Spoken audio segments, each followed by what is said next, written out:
e a terapia do amor para quem quer aprender a amar como Jesus, a viver como Jesus.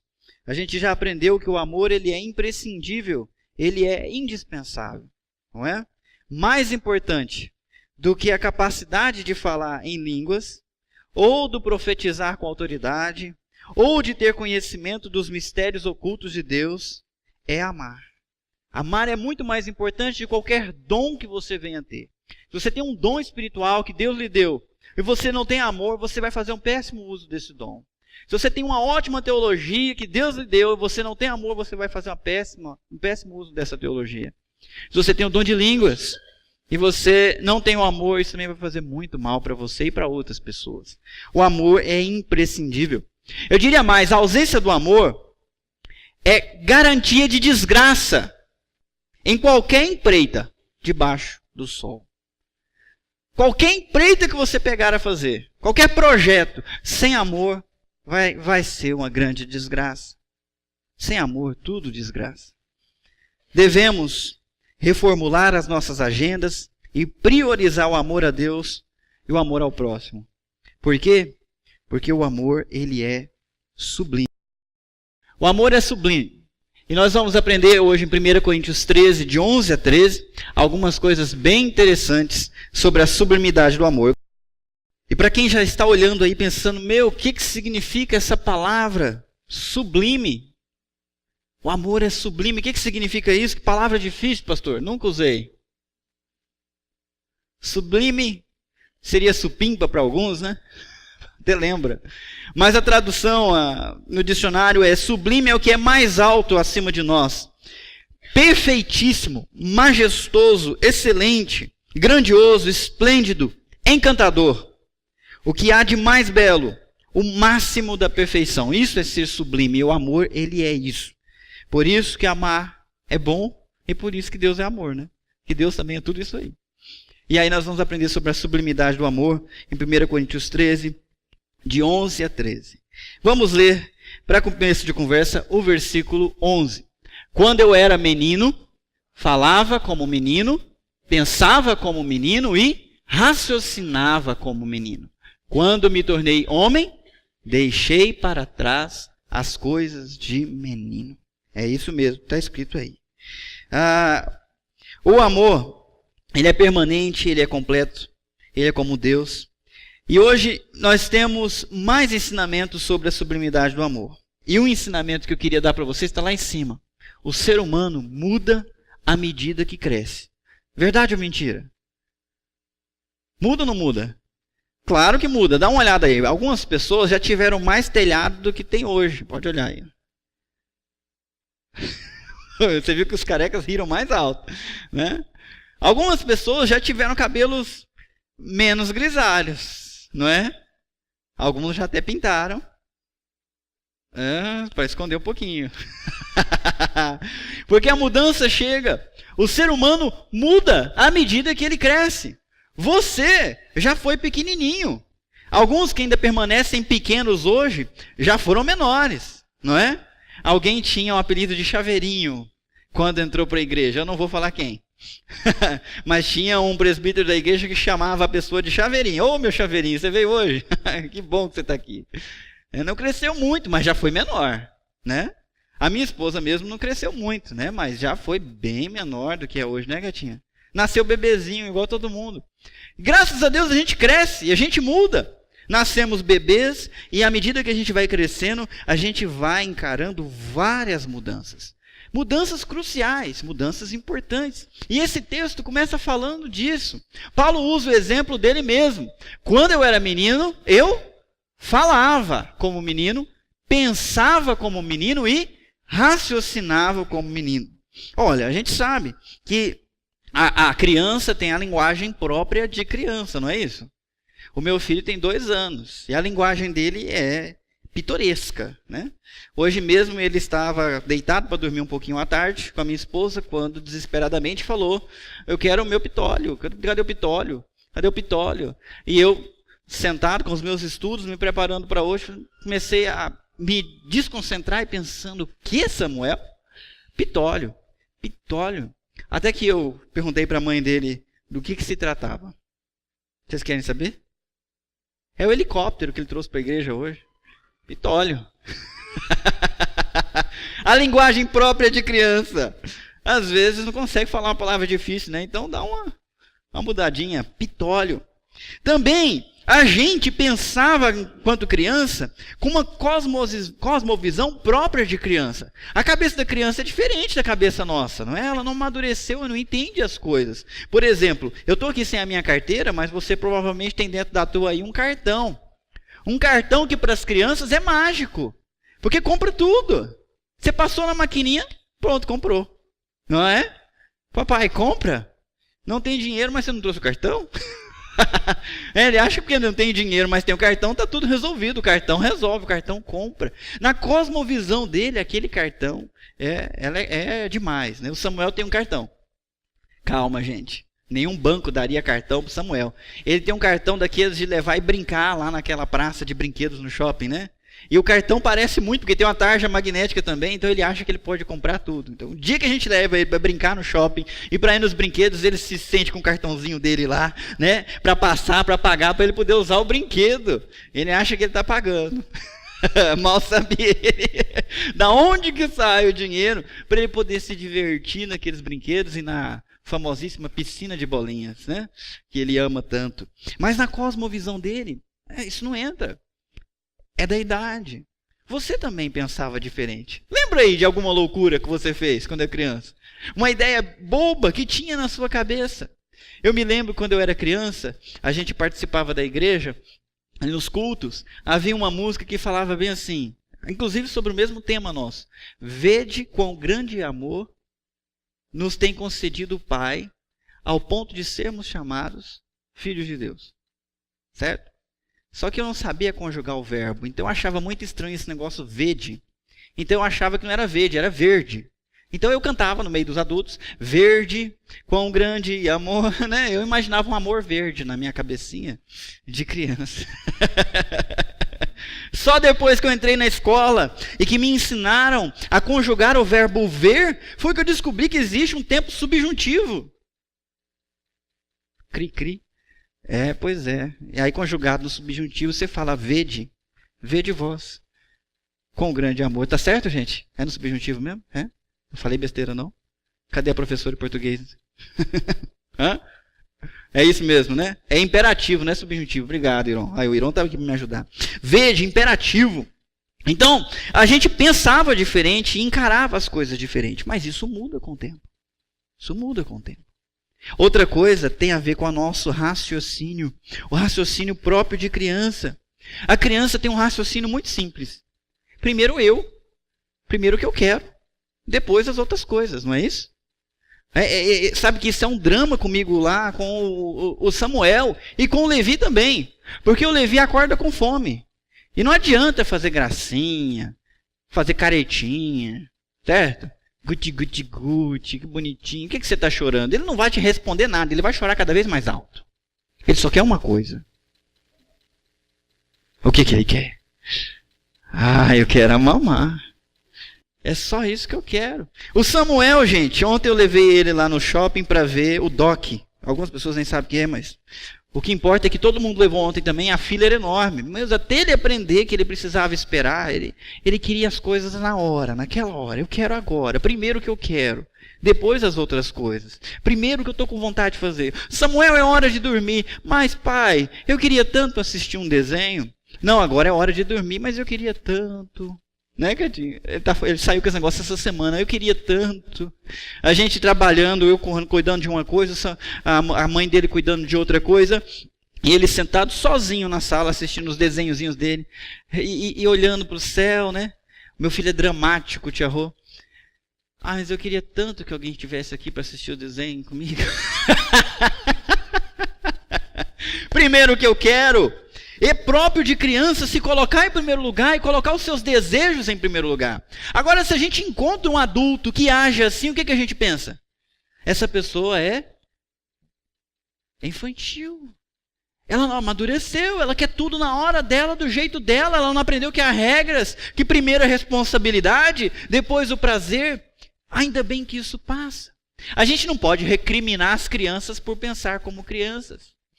Elas vão amadurecer com o tempo. E Paulo está usando esse exemplo para dizer: o ser humano muda à medida que cresce. O nosso jeito de falar mudou, o nosso jeito de pensar mudou, o nosso jeito de raciocinar mudou. Isso desvanece. A mesma coisa vale para o nosso crescimento espiritual. A gente vai mudando à medida que a gente cresce. Guardou essa verdade? O ser humano muda à medida que cresce. Certo, pastor? Certo. Você mudou, todo mundo muda. Continuando. Há uma outra lição. Nós mudaremos à medida que amadurecermos em Cristo. Ué. A mesma realidade natural é uma realidade espiritual. Eu vou mudar, você vai mudar à medida que nós amadurecermos em Cristo. Vocês conhecem esse desenho aqui, quer ver?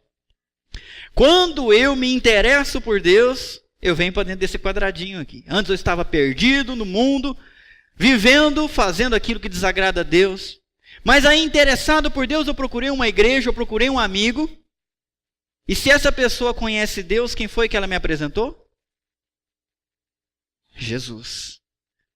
E eu conheci Jesus, e depois de conhecer Jesus, eu fiquei apaixonado por Jesus. E comecei a comer tudo que Jesus fala, a me interessar por tudo que ele ensina, e a querer estar em todo lugar que se fala a respeito dele. Aqui nós estamos falando daquelas pessoas que não faltam escola dominical, nem culto, nem isso, nem aquilo. Tem uma fase na vida da gente que é assim, né, Nilza? A gente não quer perder nada de Jesus. Tudo que é a respeito de Jesus, a gente quer estar lá para ver, apaixonado por Jesus. Depois chega uma outra fase, onde a gente não é mais só apaixonado. A gente troca a paixão por um compromisso muito sério com Jesus. Como ele fala bonito, mas eu quero transformar as palavras dele em realidade na minha vida. Eu quero obedecer. E à medida que eu resolvo obedecer, eu vou me tornando cada vez mais maduro e transformado. Olha, aqui eu nasço de novo, aqui eu sou uma criança na fé, aqui eu estou me tornando um jovem, e se eu continuar firme, se eu fazer tudo o que for necessário, e não jogar a minha juventude fora correndo atrás de distrações, eu vou amadurecer. E vou ser transformado igual a pessoa de quem? De Jesus. Agora, em cada estágio desse, tem um jeito de pensar. A pessoa que está aqui no interessado e conheceu Jesus, ela acabou de nascer de novo. Ela pensa como um bebê espiritual. Ela precisa de ajuda para poder entender as coisas de Deus. Ela ama quando alguém para e explica para ela. Mas daqui a pouco, ela começa a receber bastante instrução e vai aprendendo. Aprende a mexer na Bíblia, não é? Aprende que quando fala Tiago, Tiago é uma carta, onde ela pode achar e descobrir o que Tiago escreveu. Tiago é um discípulo de Jesus. Ok. Ela começa a procurar isso e ela se interessa e ela vai crescendo até que ela se torna um jovem. Aqui ela já pensa diferente. As necessidades dela são diferentes.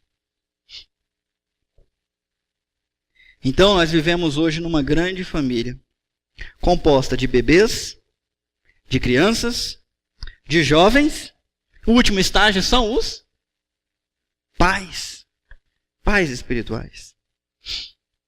E cada um reage de uma forma diante de uma crise, não é? Lá na sua casa, quando acontece alguma coisa inusitada, como é que cada um reage? Vamos começar pelas crianças. Explodiu alguma coisa, fez um barulhão. Como é que a criança reage? O bebê, como é que ele reage? Oi? Chora. Chora. Assustou, chorou. A criança, como é que reage? Grita. E depois chora. Com medo. O jovem, como é que ele reage quando alguma coisa sai errado? Eu vou dizer para vocês, na maioria das vezes ele pensa assim, mas ninguém vai fazer nada. Cadê meu pai? Cadê minha mãe para fazer alguma coisa? Agora o pai e a mãe, como é que reage? Hã? Ele pensa no que ele vai fazer. Enquanto um chora, o outro desespera, o outro pergunta quem vai fazer alguma coisa, o adulto, o maduro na fé, faz alguma coisa. Onde é que você está na escalada cristã? Como que você reage quando as coisas estão erradas? Olha para a igreja. Algumas pessoas estão escandalizadas com tanto de gente aqui hoje, né? E os jovens já estão se perguntando, será que o pastor vai fazer alguma coisa? Será que o presbítero vai fazer alguma coisa? Meu Deus, cadê esse povo? Será que alguém vai fazer alguma coisa? Enquanto o pai está pensando o quê? Eu estou pensando em uma coisa. Eu não vou ficar concorrendo com o Brasil, nem com o jogo do Brasil, sinto muito. Eu não vou deixar o futebol atrapalhar. Daqui a pouco a Copa é aqui, dependendo do horário, meu. Ou a gente grava o culto, ou a gente grava o jogo, não é mesmo? Ou muda o horário. Mas vamos criar crise? Tá certo, Cid? Tranquilo, beleza, já vai se acostumando com a ideia. Tem irmãos que acham muito importante o jogo do Brasil. Ele está muito interessado em Jesus. Aí, se eu puder fazer alguma coisa para ajudá-lo, como bom pai, farei. Falta um ano. Vai se acostumando com a ideia. Vai ter jogo à noite, será? Do Brasil? Você já sabe, Cid, você que é tudo por dentro do horário de futebol? Provavelmente, né? Bom, até a hora que eu olhei o resultado do jogo, está 1-0 para o Brasil em cima da Espanha. Viu, gente? Pode ficar feliz. Quem está com o coração meio dividido, o Brasil estava ganhando. Ok?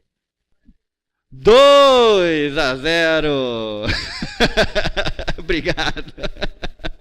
O Brasil está indo na frente. Algumas pessoas vão dizer assim, mas é uma questão de prioridade. Eu mudar o horário do culto não quer dizer que eu amo menos a Deus. Quer dizer que eu sou sensível àqueles que estão divididos. Estão muito interessados no jogo. 3-0. Eu vou falando e os gols vão saindo. E vocês estão perdendo. Daqui a pouco a gente vai, assiste o Fantástico e vê como é que foi, ok? Mas, gente, vai se acostumando com a ideia. Porque ao invés de arranjar problema, ou ficar perguntando quem é que vai fazer alguma coisa, ou de chorar desespero, vamos achar uma solução para os nossos problemas. Pais procuram soluções. Pais procuram soluções. Pais, quando vem uma criança na fé, alguém que se converteu, não vai ficar se perguntando quem é que vai lá abraçar, quem é que vai trazer para dentro, quem é que vai fazer uma visita. Ele não pensa nisso. Ele pensa em fazer. Olha, quando meu filho chora lá no quarto, né? Vou aproveitar que eu tenho esse microfone sem fio porque facilita bastante a vida. Eu vou pegar, dá licença. Tá dormindo. Olha aqui, gente. Olha que delícia, coisa mais linda. Vem cá um pouquinho na frente. Você vai ter que se acostumar com isso aqui igual o outro. Ele está dormindo e olhando para mim. De vez em quando esse menininho começa a chorar lá, ó. Lá no quarto, sozinho. Ele esgoela forte, ele chora mais alto que o Samuel. Você acha que eu fico discutindo com a Carol para ver quem é que vai lá pegar? Hã? O que vocês acham? Se eu estou livre... Se eu posso largar o que eu estou fazendo, imediatamente eu vou lá. Não é? Eu só vou enrolar ou se eu estiver preso. Só não vou na hora se eu não estiver conseguindo. Pais pensam dessa forma. Talvez o grande problema na nossa igreja seja que nós precisamos amadurecer, deixar de ser jovens e nos tornar pais. Eu falo isso literalmente, mas figurativamente também, né? Não precisa todo mundo colocar um bebê ali no colo igual a Cida fez. Mas precisa se tornar pai daqueles que nasceram de novo. Alguém veio para a igreja, sim, por pura coincidência, e gostou do que ouviu. Voltou 3 domingos. É bebê nosso. Quem é que vai adotar? Qual é o presbítero que vai adotar? Qual é o diácono que vai adotar? Qual é o maduro na fé que vai adotar? Vai adotar e vai levar até a maturidade. Porque uma vez que você tem um filho, não pense que quando eles fazem 5 anos, acabaram-se os seus problemas. Você continua responsável por ele até quando? É bastante tempo. É bastante tempo. Então nós somos uma família composta de bebês, de crianças, de jovens e de pais. E por conta disso, eu quero continuar o texto. Nós mudaremos à medida que amadurecermos em Cristo. Olha o que Paulo diz. Agora, pois, vemos apenas um reflexo obscuro, como em espelho. Mas então veremos face a face. Agora conheço em parte, então conhecerei plenamente, da mesma forma com que sou plenamente conhecido. À medida que eu me relaciono com Jesus, à medida que eu sigo Jesus, eu mudo. Você muda e precisa mudar. Se não muda, você não está seguindo Ele. Não está. Precisa crescer na fé. É o que acontece naturalmente. Se o Levi parar de crescer, eu vou ficar muito preocupado. Por outro lado, quando eu chego no consultório médico e a médica fala, ele engordou 40 gramas por dia, isso aí é mais do que bom. Eu fico muito feliz, porque eu quero ver se tornar um homem maior que eu, de preferência. Mais bonito eu não sei se ele vai conseguir, mas maior, né? A gente quer que os nossos filhos cresçam, e o seu Pai do céu quer que você cresça e se torne tal qual Jesus é. Você acredita nisso? Ele quer você perfeito como Jesus, santo como Jesus, maduro como Jesus. E é isso que nós devemos almejar, meus irmãos. Há muitas coisas que são obscuras para a gente nesse texto. Por exemplo, quando ele fala de espelho, a gente imagina um espelho nosso, né? Mas quando ele escreveu, não tinha espelho como hoje. O espelho da outra época, ele era diferente. Ele era de metal polido. E o reflexo dele não era muito bom. Esses aí são espelhos. São espelhos da época que Paulo escreveu. O que vocês acham de mulherada? Arrumar para vir para a igreja com esse espelho aí? Hã? Tá bom? Não? Que tal esse aqui? Esse aqui é egípcio. Olha só que ornamentado. Bonitinho, hein? Será que serve para arrumar? Não? Tem um outro aqui do lado, né? Aí, ó. Sumério. Metal polido. Será que o reflexo é bom? Será que ele é fiel? Ou ele é meio prejudicado? A sua imagem, o seu reflexo. O espelho de que Paulo fala não é esse espelho de hoje. O dele era feito desse metal e não produzia um reflexo perfeito da sua imagem. Apenas contornos e imagens distorcidas. Quando ele fala que nós vemos agora como um reflexo obscuro, como um espelho, ele está dizendo que a gente não consegue enxergar hoje do jeito que a coisa é de verdade. Porque nós não estamos amadurecidos. Mas vai chegar um dia que nós vamos olhar e nós vamos ter uma visão plena, uma visão total, uma visão como que, e na realidade como que não, uma visão que é face a face. Face a face. Meus queridos, há vários tipos de relacionamento. Há um relacionamento, eu vi o pastor Mark pregando sobre isso, que é costa com costa. Tem muito casamento que é assim. O homem de costa, a mulher de costa. Os dois não se dão. É esse o relacionamento deles. Você pra cá, eu pra lá. Tô nem aí pra você. Tem um relacionamento que é ombro a ombro. Os dois estão juntos por causa do trabalho que tem que fazer. É só para resolver os problemas. Né? A intimidade é a intimidade gerada pelos problemas. Teu filho tá com problema. Teu filho também. Então vamos, né? Vamos resolver. Eita. Cid, se mantém informado aí, hein? Então, há uma outra tipo de relacionamento que não é costa com costa, não é ombro a ombro, é face a face. É esse o relacionamento que Deus quer que a gente tenha. Marido com esposa, face a face. Olho no olho, com intimidade. Dizem que os olhos são a porta da alma. Então tem que haver intimidade. E com Deus a mesma coisa. Hoje a gente não enxerga plenamente. Mas vai chegar um dia que nós temos um relacionamento com Deus face a face. Hoje a nossa visão, ela é distorcida, mas ela é útil, porém imperfeita. E é pela fé. A mesma coisa ele diz a respeito do conhecimento. Agora conheço em parte, então conhecerei plenamente. Da mesma forma que sou plenamente conhecido. O que nós sabemos a respeito de Deus é limitado ao que foi revelado pelo próprio Deus. Deuteronômio 29 está escrito isso. Tudo que está escrito aqui pertence a nós.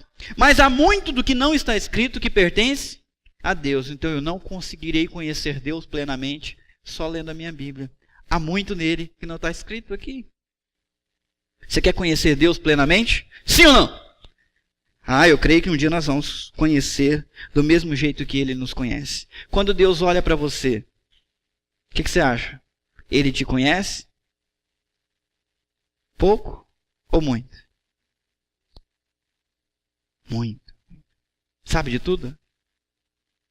Sabe, grava o que eu vou falar agora, sabe até do que você não sabe. Porque nem a gente se conhece às vezes, não é não? Quando você se pega fazendo aquilo que você não queria estar fazendo, mas gente, você olha para o espelho e fala como se fosse uma terceira pessoa. Pois Edinho, você devia tomar vergonha. A gente não se conhece, mas Deus nos conhece. Salmo 139 fala que Deus nos conheceu a substância ainda sem forma. Na onde? No ventre da nossa mãe. E acompanhou quando cada osso foi formado. E escreveu nossos dias antes que nenhum deles. Já te assustou tudo isso? Tem gente que está ouvindo isso pela primeira vez. Já te assustou? A Bíblia fala que Ele nos conhecia antes da fundação do mundo. Antes do mundo existir, você já existia em Deus. Que loucura esse negócio, não dá nem para entender, não. Por isso que o nosso conhecimento hoje ele é tão limitado. Nós vemos a Deus apenas pelo espelho dos seus atos, pelo espelho da sua palavra. Mas um dia nós vamos ver Deus face a face. Não com os nossos olhos limitados, mas com novos olhos que Ele vai nos dar. Não com a nossa mente limitada, mas com uma mente glorificada que Ele vai nos dar. Como eu espero esse dia. Então, nós mudaremos à medida que amadurecemos em Cristo e um dia vamos ter uma visão perfeita, um conhecimento perfeito. Então, depois de tudo isso, pode ser que você esteja pensando, poxa pastor, já que a gente é tão imperfeito, então por que a gente vai perder muito tempo vindo na igreja, se esforçando para fazer as coisas? A gente não sabe, aí as coisas vão mudar. Eu era criança, mudei de cabeça. Você está dizendo que com a medida que eu cresço em Jesus eu vou mudar. O que eu vou fazer agora? Já que tudo vai mudar. E aí talvez a gente pode ficar meio sem chão. Mas aí tem mais uma lição para você. Há somente 3 coisas agora, hoje, que vão permanecer para sempre. A maioria de vocês já sabe.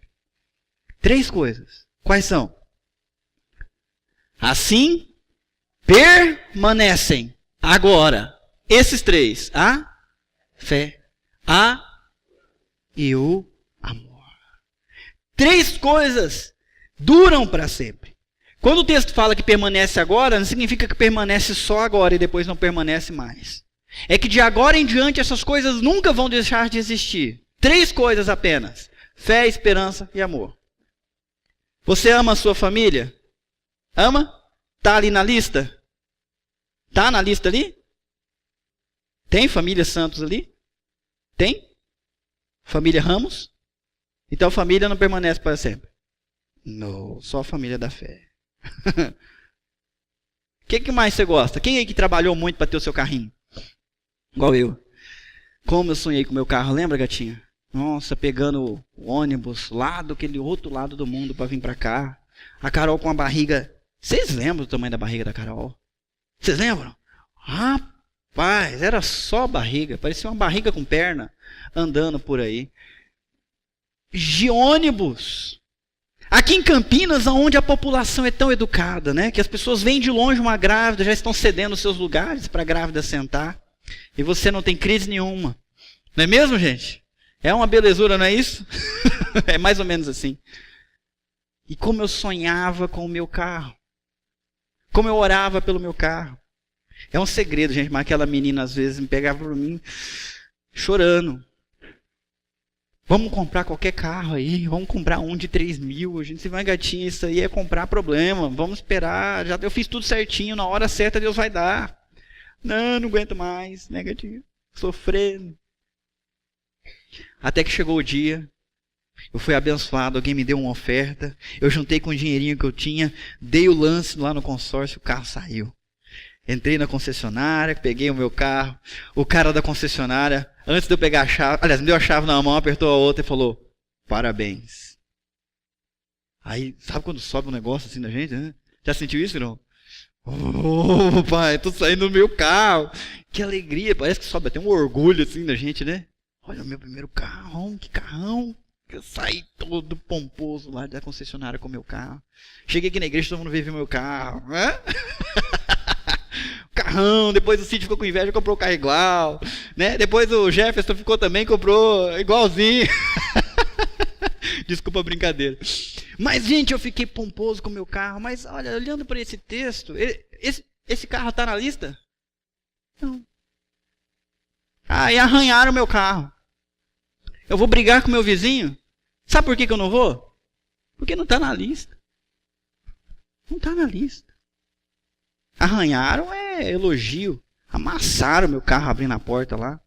Bateram atrás 2, 3 vezes. Eu já bati também. Vou ficar bravo comigo mesmo? Não está na lista. Há 3 coisas que nunca vão acabar. Fé, esperança e amor. Quer brigar?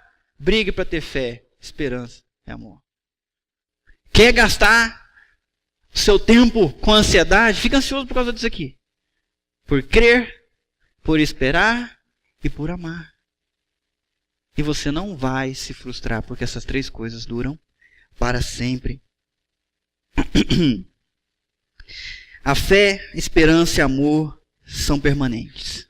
Não caem nunca. As línguas, o dom de línguas cai. A profecia, o dom de profecia cai. O conhecimento da teologia cai. Fé, esperança e amor não cai. Aliás, tem gente que mede a sua maturidade pela frequência nos cultos. Pela capacidade de ler, orar, ler a Bíblia. Ler a Bíblia e outras coisas. Mas eu queria dar um teste para você. Quer medir a sua maturidade espiritual? Quem quer? Está pronto para a surpresa? Avalie a qualidade da sua fé, a qualidade da sua esperança e a qualidade do amor com que você ama. Aí você vai ter um retrato fiel da sua maturidade cristã. Pastor, foi fundo, hein? Avalie aí a qualidade da fé, a qualidade da esperança e a qualidade do amor com que você ama. E você vai saber se você é um bebê, uma criança, um jovem ou alguém maduro como Jesus Cristo. Todos esses 3 são necessários para a vida. Enquanto não raia a verdadeira luz, nós ainda andamos nas trevas.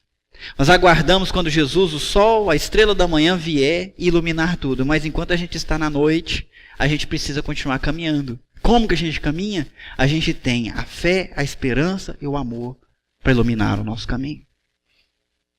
Eu vim do interior. E lá no interior, andar nas estradas à noite é um apuro. Quem veio do interior já dirigiu em estradas do interior à noite. Asfalto. Trecho sinuoso de serra. Gente, é um apuro. Quando um carro aparece na tua frente com aquele sinal, aquele farol alto, você fica todo perdido. Agora vocês campineiros, vocês só tem uma mata aqui em Campinas, né? Aí. Não é não? Que delícia que é dirigir à noite. Eu prefiro viajar à noite aqui em Campinas. Vamos sair para visitar meu pai e minha mãe. Que hora que a gente sai? A hora que as crianças estão dormindo, melhor hora. Puxa. Acelera enquanto eles não acordam. Por quê? O que você tem aqui na cidade de Campinas? Dá para desligar um pouquinho as luzes aí para ficar mais visível? Olha, a foto foi tirada à noite. Mesmo assim você consegue discernir muito bem o caminho. Por que você consegue discernir o caminho? O que tem ali? Nós temos refletores que delimitam o final lateral da pista, delimitam o meio da pista, delimitam o lado contrário da pista. Além desses refletores, o que você tem aí que é imprescindível? O farol. O farol está dentro do carro e ele ilumina e aquele reflexo te diz por onde você está andando. Hoje nós estamos também numa viagem à noite. Não tem luz, meus irmãos. A não ser que você seja um bom espelho. E aí você reflete para frente no teu caminho a luz de Jesus. E através dessa luz, que é demonstrada através da fé, da esperança e do amor, você vai andar bem seguro, sem nenhum problema, durante a noite mesmo. Tira isso aí e você tem um desastre. Já perdeu algum amigo por causa de desastre? Tira a luz e você está perdido, correndo um sério risco. Coloque a fé, a esperança e o amor. E o teu caminho de noite mesmo é seguro. É seguro. Vamos adiante. Por último, dentre elas, o amor é sublime. O amor é mais importante. O maior deles, porém, é o amor. A maior coisa que existe para nós, na realidade, hoje, é o amor. As palavras desse capítulo sobre amor ganham maior importância quando lembramos quem foi que escreveu essas palavras de amor. Quem souber, fala bem alto. Quem foi que escreveu esse capítulo de 1 Coríntios 13? Paulo. Quem é Paulo? Abra sua Bíblia lá em Atos capítulo 22. Atos capítulo 22, eu não coloquei aí para você poder abrir a sua Bíblia.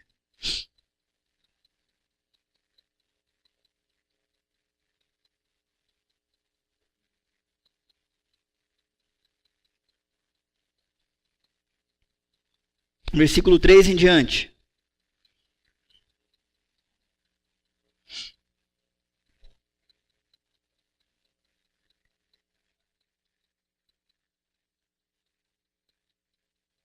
Ok, vamos acompanhar. A minha Bíblia é um pouquinho diferente da de vocês.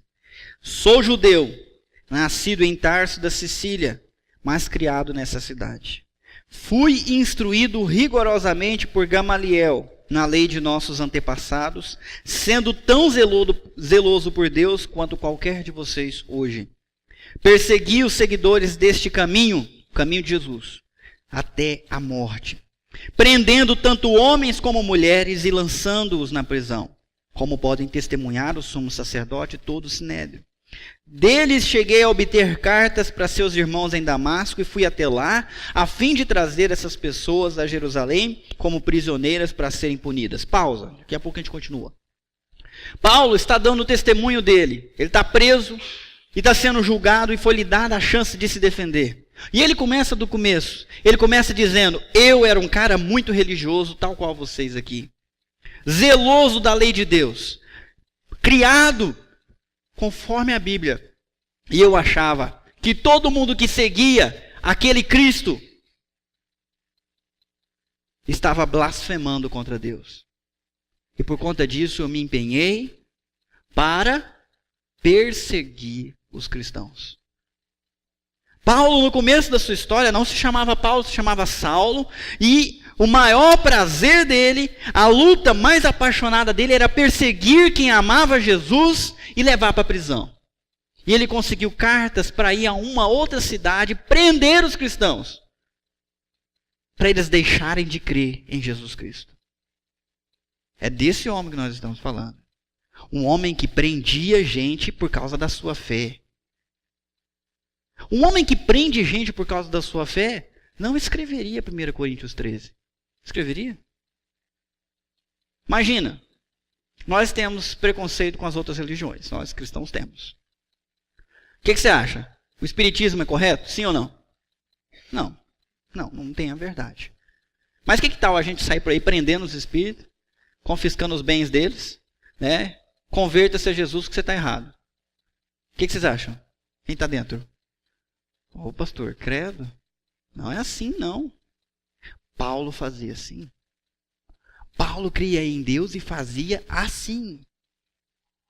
Estevão foi morto enquanto Paulo segurava as roupas de quem o matava e consentia na sua morte, como diz lá em Atos capítulo 6. Vou continuar.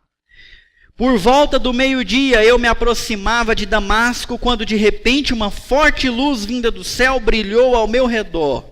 Caí por terra e ouvi uma voz que me dizia: Saulo, Saulo, por que você está me perseguindo? Então perguntei: quem és tu, Senhor? E ele respondeu: eu sou Jesus, o Nazareno, a quem você persegue. Os que me acompanhavam viram a luz, mas não entenderam a voz daquele que falava comigo. Assim perguntei: que devo fazer, Senhor? E disse o Senhor: levante-se, entre em Damasco, onde lhe será dito o que você deve fazer.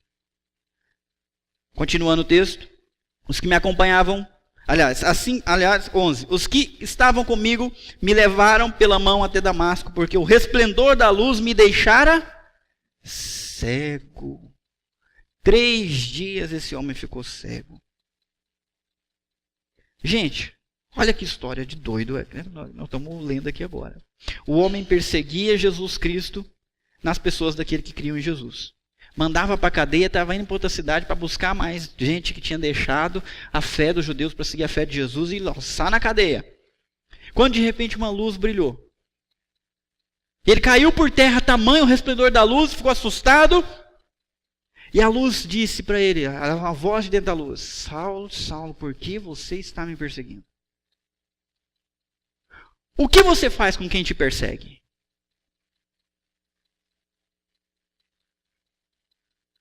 O que você faz com quem é uma pedra no teu sapato? Ai, pastor, odiar a gente não pode, né? Eu saio de perto. Eu dou um jeitinho de falar com o patrão para intervir. Eu mexo os meus pauzinhos. Pergunta para Jesus o que ele faz.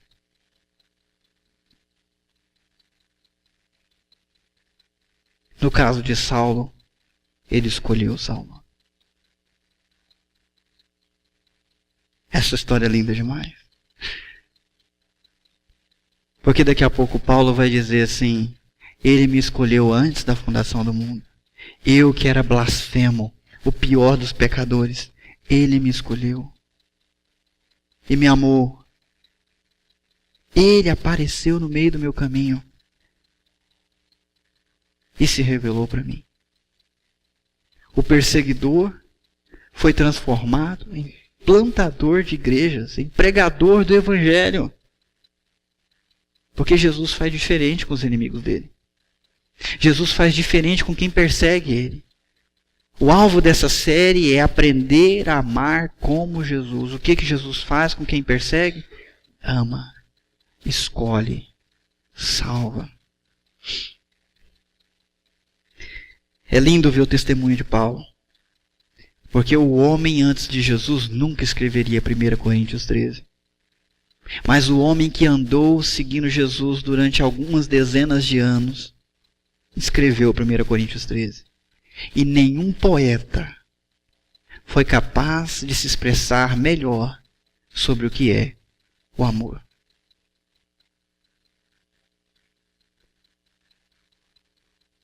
Com quem que a gente aprende a amar, meus irmãos? Com Jesus. Eu queria que você fechasse os teus olhos. Em alguns momentos você está impedido de amar por causa da amargura, do ressentimento. Ou então porque você está preocupado com um monte de coisa que não vale a pena. Trabalho demais atrapalha. Prazer demais atrapalha. Você precisa dar tempo para Jesus, para aprender a amar como Ele ama. E nosso mundo precisa disso.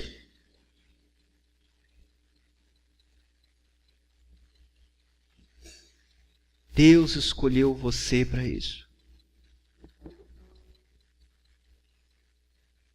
Nosso mundo jaz no maligno, meus irmãos. As trevas lá fora quase dá para apalpar. Injustiça, dor, sofrimento, violência. Pais matam filhos. Mães jogam fora pela janela os seus bebês. E Deus tem uma resposta de amor em Jesus Cristo e em você. Eu queria te convidar a crescer na fé, a olhar para Jesus e voltar a ter um compromisso muito estreito com Ele. Crescer para ser capaz de amar. Amar como alguém adulto, como alguém maduro, amar como Cristo nos amou. E as pessoas vão ter de novo esperança.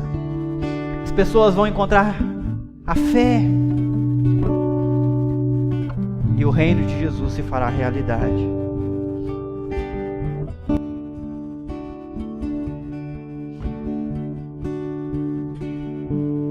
Não há ouro ou bens, nem riquezas também, que me afastem do teu coração.